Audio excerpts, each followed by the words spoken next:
धार्मिक आधार पर वेशभूषा के साथ भेदभाव करना मैं और मेरी पार्टी इसे उचित नहीं मानती है। देखिए, ये हाई कोर्ट के द्वारा ये आया है। मैं मानता हूँ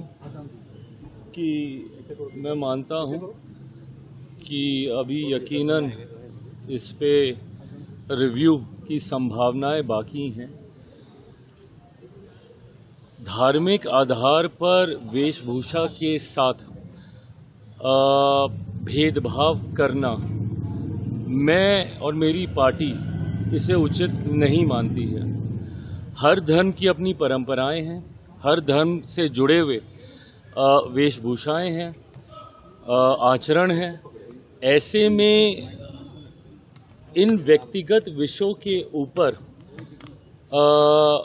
पाबंदी लगाना मैं या मेरी पार्टी इसे उचित नहीं मानती है। कहीं पे घूंघट लेने की परंपरा है, कहीं पे हिजाब पहनने की परंपरा है। हम लोगों ने देखा पीछे पार्लियामेंट में भी एक दिन विषय उठ गया था लुंगी को लेकर, धोती को लेकर। ये ऐसे विवाद हैं जिसमें मैं मानता हूं कि नहीं पढ़ना चाहिए। ये व्यक्तिगत सोच का विषय है, ये व्यक्तिगत आस्था का विषय है कि कौन किस धर्म को मानता है उसके आधार पर।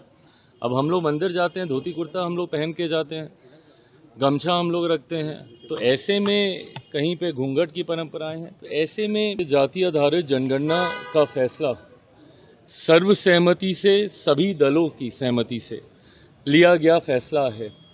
बिहार में जब जाति आधारित जनगणना हुई थी उस वक्त भी बीजेपी के ऊपर सवाल उठाए गए थे, बट बीजेपी की राजकीय इकाई ने पूर्णतः इसमें अपना समर्थन दिया था, साथ दिया था।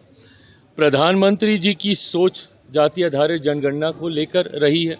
गृह मंत्री जी ने सदन के पटल पर इसके बारे में कमिटमेंट दिया है कि हम लोग करा रहे हैं। और अब जिस तरीके से जनगणना की शुरुआत हुई है, फॉर्म अगर आप देखेंगे उसमें इन तमाम कैटेगरीज को डाला गया है, इनकॉर्पोरेट किया गया है। अब इसको ऐसे नहीं डाला गया, इसको वैसे नहीं डाला गया। अब हर चीज़ विपक्ष सोचे कि भाई वर्ड टू वर्ड आपके हिसाब से होगा, नहीं होगा। जाति आधारित जनगणना का होना मैं और मेरी पार्टी इसीलिए ज़रूरी मानती है क्योंकि कई बार कई योजनाएं उस जाति को मुख्य धारा के साथ जोड़ने की सोच के साथ बनाई जाती हैं।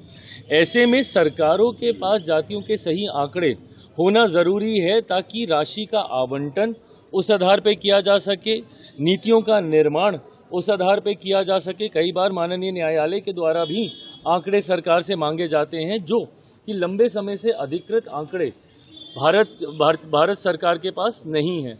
एक लंबे समय के बाद जाति आधारित जनगणना हो रही है। मुझे लगता है हर किसी को इसमें सकारात्मक सोच के साथ अपना योगदान देना चाहिए।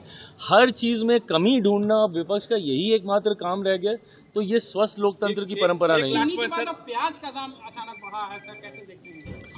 देखिए, जिस तरीके से चीनी के दामों में वृद्धि देखने को मिली है, कई बार आशंकाएं उठती हैं कि इसमें कहीं ना कहीं कोई धांधली हो रही है, कोई होर्डिंग हो रही है। सरकार ने हर स्तर पर अपनी तरफ से इसमें जांच कराई जा रही है। विपक्ष कई बार भ्रमित करने का भी प्रयास करता है, इथेनॉल को लेकर, विभिन्न चीज़ों को लेकर, उस वजह से ये हो रहा है, इस वजह से ये हो रहा है। मैं इतना मानता हूँ कि ये एक टेम्परेरी फेज़ है। ज़रूर इससे चिंताएं देश की बड़ी आबादी की ज़रूर बढ़ी हैं, बट मैं मानता हूं कि इट्स अ टेम्पररी फेज। बहुत जल्द चीनी प्याज दोनों के दामों को नियंत्रित कर लिया जाएगा। सर, एक लास्ट सवाल है। तेजस्वी यादव ने कहा है कि एनडीए सरकार छात्र विरोधी सरकार हो रही है। सर, आप छात्रों के लिए क्या कर रहे हैं प्रभु, बता दीजिए ना अपनी भूमिका भी। आप नेता प्रतिपक्ष हैं, छात्र की आवाज़ बनने की जिम्मेदारी आपकी है। अगर हमारी सरकार, अगर आपकी बात को मैं मान भी लूँ तो चिराग पासवान तो गया ना छात्रों से मिलने, और चिराग पासवान गया ना मुख्यमंत्री से मिलने। आपने क्या किया? फोटो ऑप करने के अलावा छात्र से मिलके उनके साथ फोटो खिंचाकर, उनका मंच शेयर कर कर, अपनी वाहवाही करवाकर, अपने पक्ष में नारे लगवाकर, अपनी राजनीतिक रोटियां सेकने के बाद क्या किया आपने कार्रवाई के तौर पर? क्या मुख्यमंत्री जी से आप जाके मिले? क्या उचित मंच पर आपने इन बातों को रखा? प्रभु, आप जाइए, कीजिए, फोटो खिंचाइए, कोई दिक्कत नहीं। आप नेता प्रतिपक्ष हैं, बल्कि आपको और ज़्यादा एग्रेसिव होना चाहिए। अगर चिराग पासवान एग्रेसिव होकर यहाँ आ सकता है, मैं भरत तिवारी जी के यहाँ जा सकता हूँ। मैं हर चीज़ में सत्ता का हिस्सा होने के बाद अगर मैं इन विषयों को पहुंचा सकता हूं जो मैं मानता हूं कि मेरी जानकारी के हिसाब से सही हैं, जायज़ हैं और उसके ऊपर सुनवाई होनी चाहिए, अगर मैं वो सेतु बन सकता हूं तो आपको तो अधिकृत तौर पे आपको ये मैंडेट विपक्ष में रहने का सिर्फ विदेश घूमने के लिए नहीं मिला है ना। विपक्ष में रहने का मैंडेट अगर मिला हो, नेता प्रतिपक्ष हैं आप, तो आप इस्तेमाल कीजिए ना सदन के पटल का। पर जब सदन चलता है उस वक्त आप देश में नहीं होते। और अब जब छात्रों से आप मिलकर आए हैं तो मिलकर आकर कमरे में बैठने से नहीं ना होगा प्रभु। आप जाइए, मुख्यमंत्री से मिलिए, संवाद कीजिए, उनके ऊपर प्रेशर डालिए कि भाई आपको करना चाहिए।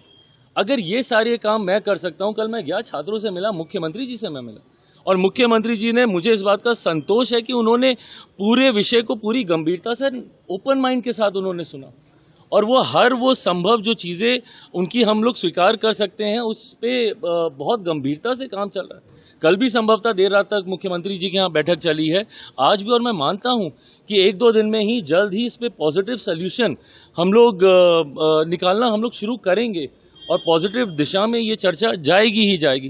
बट ऐसे में नेता प्रतिपक्ष की जो जिम्मेदारी है, आप गए आवाज़ उठा रहे हैं, सिर्फ आरोप लगाएंगे, जिम्मेदारी भी निभाइए। आरोप लगाइए, हम लोग तैयार हैं सुनने के लिए, जवाब देने के लिए भी तैयार हैं, पर आप भी जिम्मेदारी निभाइए।